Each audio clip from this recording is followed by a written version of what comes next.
Promo റിവ്യൂയിലേക്ക് എല്ലാവർക്കും സ്വാഗതം. ഈ റിവ്യൂ ഇഷ്ടപ്പെടുവാണെങ്കിൽ ഒന്ന് ലൈക്ക് ചെയ്തും സബ്സ്ക്രൈബ് ചെയ്തും സപ്പോർട്ട് ചെയ്യണം. ആദ്യമേ കാണിക്കുന്ന നവ്യ ഭയങ്കര സങ്കടത്തോടെ നയനയോട് പറയുന്നുണ്ട്, എൻ്റെ വയറ്റിൽ ഒരു കുഞ്ഞ് വന്നിട്ട് ഇപ്പം 7 മാസമായി. ഇതിനിടയ്ക്ക് ഒരിക്കൽ പോലും അവൻ എന്നോട് സ്നേഹത്തോടെ പെരുമാറിയിട്ടില്ല. എനിക്കൊരു കുഞ്ഞുണ്ടായതിന് ശേഷവും ഇതിൽ കൂടുതലൊന്നും അവനിൽ നിന്ന് പ്രതീക്ഷിക്കാൻ സാധിക്കില്ല. അവൻ ഇത്രയൊക്കെ തന്നെ എന്നെ സ്നേഹിക്കുള്ളൂ എന്നൊക്കെ ഇങ്ങനെ വിഷമത്തോടെ നയനയോട് പറയുമ്പം നയനയ്ക്കും ആകെ വിഷമമാവുന്നുണ്ട്. പിന്നെ കാണിക്കുന്നത് അഭയുടെ ആ പഴയ കാമുകിയില്ലേ, അവൾ കൊച്ചിനെയായിട്ട് നാട്ടിലേക്ക് വന്നിട്ടുണ്ട്.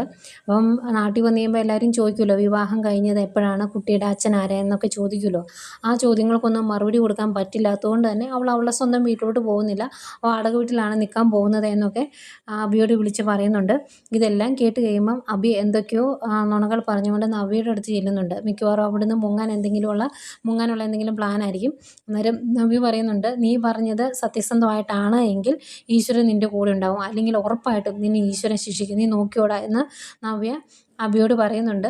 ഇതെല്ലാം കേട്ടിട്ടാണെന്ന് തോന്നുന്നു നമ്മുടെ ജലജ കട്ടക്കലിപ്പിൽ നിൽക്കുന്നതും കാണിക്കുന്നുണ്ട്. പിന്നീട് അനാമികയും നയനയും കൂടെ ആ ടെക്സ്റ്റൈൽസിൽ വെച്ച് പരസ്പരം കാണുന്നുണ്ടായിരുന്നല്ലോ, അവർ സംസാരിക്കുന്നതാണ് കാണിക്കുന്നത്. അന്നേരം അനാമിക ചോദിക്കുന്നുണ്ട്, നീ മാത്രമേ വന്നിട്ടുള്ളൂ, നിൻ്റെ കൂടെ വേറെ ആരും വന്നിട്ടില്ലേ എന്ന് ചോദിക്കുന്നു. അന്നേരം രേവതി എടുത്ത് ചോദിക്കുവാണ്, ആദർശ അല്ലാതെ വേറെ ആരെങ്കിലും നിൻ്റെ കൂടെ വന്നിട്ടുണ്ടോ എന്നാണ് ഞങ്ങൾ ചോദിക്കുന്നത് എന്നൊക്കെ പറയുന്നുണ്ട്. അതിനുശേഷം വീട്ടിൽ വന്നു കഴിഞ്ഞ് വീണ്ടും നയനയും ദേവയാനിയോട് സംസാരിക്കുന്നതാണ് കാണിക്കുന്നത്. നയന ദേവയാനിയോട് പറയുവാണ്, നമ്മളിങ്ങനെ പല സ്ഥലത്തും പോകുമ്പോൾ നമ്മളെ വേറെ ആരെങ്കിലും കണ്ടുപിടിച്ചിട്ടുണ്ടെങ്കിൽ കാര്യങ്ങൾ കുളമാകും കേട്ടോ എന്ന് ദേവയാനി ഓർമ്മിപ്പിക്കുന്ന നയനയും കാണിക്കുന്നുണ്ട്. ഇതൊക്കെയായിരുന്നു പ്രമോ വിശേഷങ്ങൾ.